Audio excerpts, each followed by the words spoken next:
I'm going to talk about how to set systems instead of sales goals. It's a lofty goal.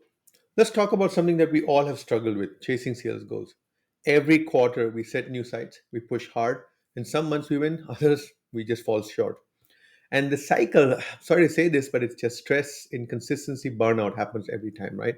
In fact, a lot of salespeople are proud to say, I have survived 36 quarters, I have survived 32 quarters, because lifetime is being measured in quarters. Now, there is a better way, and I'm going to about to share with you a guaranteed sales success methodology that doesn't cause a lot of stress. What we're going to do is we're going to move away from this notion that sales goals is paramount to a notion that we're going to deliver sales goals through a system. The system is what will provide you with a consistent, predictable, and scalable result, and that's extremely critical. There's a simple truth, and that truth is that there's a problem with goals. Most sales professionals rely on goals, but here's the problem. Goals alone don't get results. They just cannot. It's impossible. There's effort that goes with it. So if you're closing 100K this quarter, great. But what happens when a few deals fall through? When things don't go as planned? What are you going to do then? And this is when panic sets in. You start chasing anything that moves, and by the end of the quarter, you're exhausted, frustrated, and nowhere near predictable success. And this is where I want to just tell you I'm going to talk about setting up a system because a goal without a system is just a wish. And the fundamentals of the system that I'm talking about is pretty straightforward. Now, before I talk about the straightforward fundamentals, let's tell you what a system is. If you look at the screen over there, you see a bunch of numbers, right? Chaotic numbers. So, what are you going to do about it? Very simple. I want you to look at that and find for me the number one. Do you see it? Do you see the number one? There, I'll show it to you. That's the number one right there. Where's the number two? Okay, keep looking. Hopefully, you found it by now. There's two in the third last column. So where's three? And your eyes are running all over the place trying to find the three. Let me make sure your eyes don't pop out. The number three is roughly one third of the bottom, in the third row from the bottom, in the middle. Right, there you go. Where's four? Here we go again. Everyone's searching. Where is four? Where is four? And voila. Let me make it easy for you again. There's four right there. Okay. So it took us what, 30 seconds to get to one, two, three, four. Now let me show you what happens when you put a system in place. The system we're putting in place is just that we're going to draw two lines and we're going to split these numbers into quadrants. We have a simple process. That system, it runs on a simple rule. The lowest number is always going to be in this quadrant. You will then move clockwise. You will find the next number will always be in this quadrant, and then the next number is always in this quadrant, and then the next number is in this quadrant. Why don't you take a stab at it? It took us quite 30 seconds to get one, two, three, four. Well, there's your one. Following that rule, we know two is going to be on this side. There's the two. We know the rule. Three is on this side. There's the three, and there's the four. And wash, rinse, repeat. Just keep going with this. You'll see the five right over there. Then suddenly you realize that, oh, wait a minute, there's a six right over there. There's a seven right over there. And voila, there's a eight. Did you see how fast that went? 5 seconds later. Now, this is the magic of what a system can do for you. So, if anyone was doubtful that a system sounds like a process, sounds like bureaucracy, sounds like some drag in the system, I won't be able to sell a lot. I think you're making a profound judgment. And let's dig in deep into this. Top performers don't actually rely on motivation, last minute heroics. These are smart people. They wake up every morning and they don't wonder, how am I going to hit my number? No, they have a system, they have a process. And to be honest with you, I was thinking about how do I name this? And to me, let's call it your personal sales system or PSS. This is nothing more than just being a structured, repeatable process that makes hitting your goals inevitable. It will happen, my friend. A PSS or personal sales system delivers another PSS, which is predictability, stress free selling, and scalability. Wait a minute. Is Deepak kidding me? Too many PSS there. Yes, but it's to make you remember this.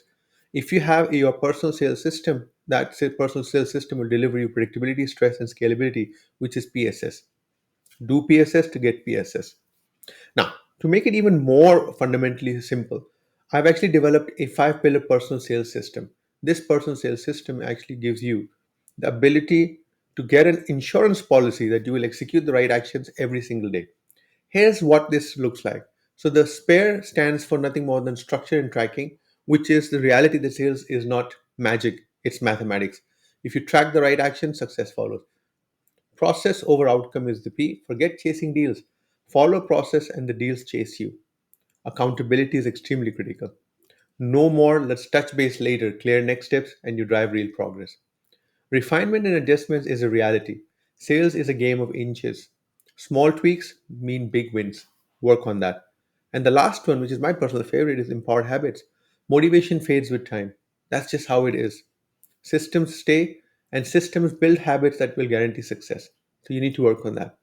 If we apply these five principles, or what I eloquently call the five pillars, sales becomes, as I said before, predictable, stress free, scalable, PSS. What I'm going to do now is I'm going to break this down for you. Let's talk about the structure and tracking component of this entire discussion, which I call pillar one. Most people only focus on closed deals, and that's a mistake. If you're looking for predictable success, you need to track the daily actions that create those deals. Daily action simply means that you're looking at every activity you're doing, you're making sure it's structured, measured, and improved. Because if you can't track it, then what exactly are you fixing? Or in simple terms, you can't fix what you don't track. People respect what they inspect. Very simple. So here's what I would recommend you do. Let's say that you're looking for an example of a simple daily tracker. Let's start with the morning routine. Your morning routine is pretty simple. You're going to do 10 prospecting calls, you're going to do 5 follow up emails, and one LinkedIn message. Mhm. Well, look, it could be XYZ. You can figure it out, right? Then there's an afternoon routine. The afternoon routine is not making it even more complicated, it's straightforward. 2 discovery calls, 3 proposal follow ups, and 10 minutes reviewing the pipeline. There you go. You will customize this. Now, looking at this, you're asking yourself, well, wait a minute, this is too simple. I don't need to write this down, right? Surely I know what I'm doing. The reality is that you think you know what you're doing. It's like people being on a diet and they can't tell you how many cookies they've had because they're not thinking about it in a proper, structured manner. And when you really sit down and do the analysis, you actually realize you were having too many cookies, but you were not writing it down and you never knew about it. That's how you get into trouble when you're on a diet. Same philosophy with structure and tracking. Gotta get structure, my friend. Moving on to pillar number two, process over outcome. Most salespeople focus on the wrong thing. They're always fascinated about the win. I have to win this deal. The outcome is I'm going to make an extra 25,000 bucks on my bottom line. Yes, I get that. The obsession over closing deals, instead of being obsessed about following a repeatable process which guarantees those deals close, is confounding for me. It's a big problem, guys. Here's the truth: you can't control whether a prospect will sign with you today, but you can control how many qualified conversations you will have, which will lead to the prospect signing with you one day. When you focus on the process, results take care of themselves, and that's extremely critical to understand. The process is extremely journey. It's an extreme journey. The process is the journey, and the journey leads to destination. Think of it this way: the destination will arrive if, as long as you do the right journey. Results will take care of themselves. I need to close 5 deals this month. That's just hope. That's just hope. But if you say I'll make 25 targeted calls every morning, now that's execution because you have brought in a metric which is a leading indicator of future success. And it's a powerful indicator because remember, you use future data as actually things happen. You know what to do in terms of moderating that scale that you've used because you can now make sense of the past. And if you can make sense of the past, you can start forecasting the future. Follow the right process and the deals will come. I assure you. Moving on. Pillar number three, accountability. Ooh, people hate this one. Accountability means that you are ensuring that your sales system doesn't fall apart. Trust me, the best sales systems will always fall apart when people do not use it the right way or there's no accountability in how to use it. No accountability, no consistency, I assure you, simply means no sales. Your system must include clear trackable commitments. And the only way that you can commit to those numbers is because you've written them down and you've used a mechanism to build accountability around it. You hold yourself accountable, you take ownership of it. Self tracking is a critical one. Log daily activity in a CRM or a simple spreadsheet. For me, it was started off writing on a piece of paper. Peer accountability. See if you can partner with another salesperson. Think of it as a buddy. Do weekly check ins or a periodic check in that makes sense to you. Manager check ins are critical.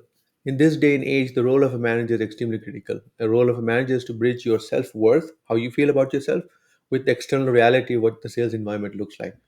When that combination happens together, it's amazing. So, accountability is not just on the numbers, but it's also in terms of your motivation and how you're going to change your outlook. And that's where your manager can really help you a lot.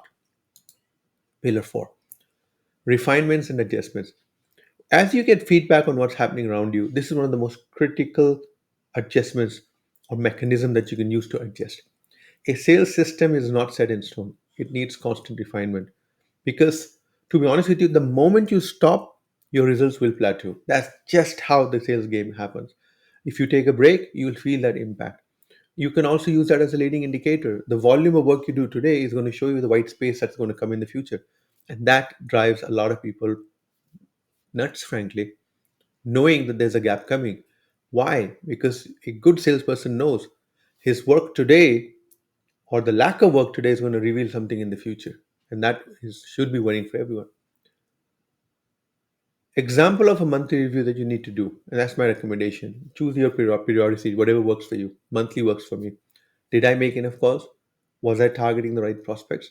Did I follow up consistently? Small tweaks, small tweaks create massive improvements over time, and that's the reality. Look at this game, guys. Someone says to me, "Hey Deepak, I need your help to lose 40 pounds." The goal is not to lose 40 pounds. The goal is actually to lose 1 pound every week over 40 weeks. Let's say it takes him a year to lose 40 pounds. I think that sounds sustainable. It sounds consistent. It also sounds pretty manageable because now you know that consistency is being given more mileage, giving more recognition to this entire discussion. And that's extremely important. And as you go through this diet process to lose that weight, you're going to keep coming back to see what am I supposed to do to adjust so that I get my results that I committed to earlier. Okay, let's move on to the last. The last pillar is what I call empowered habits. Sales success isn't about working harder, it's about working smarter every single day. That's why the top performers that I work with, they have a very simple mantra. They build habits that guarantee success. They don't rely on motivation, guys. They have non-negotiable sales habits. Yes, I know. That English makes you nervous, right? Are we dealing with psychopaths? No, we're not. These are human beings who have actually understood that having looking in a mirror and doing the rah-rah is not exactly the way to do this. You need to have a inner fire, and that inner fire will come from your habits. And these are what are simply non-negotiable sales habits. I'll give an example of some of these, right? This is where you give yourself power and the control to block 90 minutes daily for prospecting. No excuses. Has to happen. Follow up with every warm lead within 24 hours like clockwork. Success isn't a one time event, it's a result of small, consistent actions repeated every day. And this is where you've seen the Sandler rules sprinkled throughout, right? And I haven't been calling them out because I think you can read them. But this is the rule which I really do want to talk about Sandler rule number 14. You don't have to like prospecting, you just have to do it. And to be honest with you, I personally hate cold calling. I hate prospecting where I don't know the person on the other side and I pick up a phone and I try to have the conversation, I always start off by calming myself down. And that's the reality even today. And that's just how things work. Empowering yourself and making it a habit is how you break that mindset or that head trash that you carry. Final thoughts, and I'll wrap this up. Sales success is not about goals, it's about systems. Please, please, please understand that. Any system, even done by a hardworking individual, will outsmart the smartest individual if he's not using a system. Systems give scale. Systems will allow you to build credibility. If you follow the SPARE model, which was structure, process, accountability, refinement, and empowered habits, you will never have to wonder, what should I do today? Instead, I promise that you will execute a system that delivers results every single month, day, second. Now, the question that I have to ask is, what's the first system that you're going to try to put into place today? Have you thought about it? Good luck. Take care.